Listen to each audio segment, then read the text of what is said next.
Ma kugu dhacay jacayl weli ma kaa dhigay qof dhimir kala dhagool iyo indhool iyo doohana garaadlah balkan ani dhalan rogay adi weli ma kugu dhacay ma la noqotay dhaandhaan dhar wasaqa ma xirataa xaragada ma dhaaftaa ma dhex seexataa qashin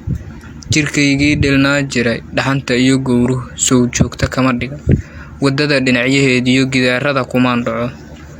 sow dhawaqii yeerana dhudi uma maleeyo kor uma taago dhuunta qofkii ii dhawaaqo seetahay soo dhaasow dhambaala uma diro waraaqa aad u dheer oo dhudi ku qoran tahay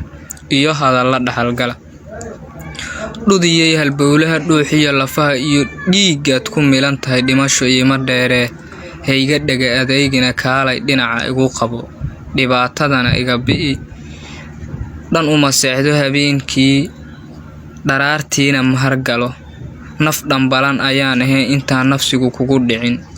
ku haleelin dhibaatadu dhuuniga ka qoosan kaalay hayga dhuumane maanta hayga dheeraan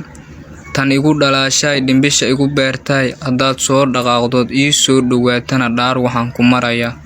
inaan dhaqan wadaagnoon oorideyda kaa dhigo dhibtana kaa ilaaliyo haddii aad dhalato dhiig Soomaali kugu jiro ima dhaafi doontidi kaalay dhaayahayga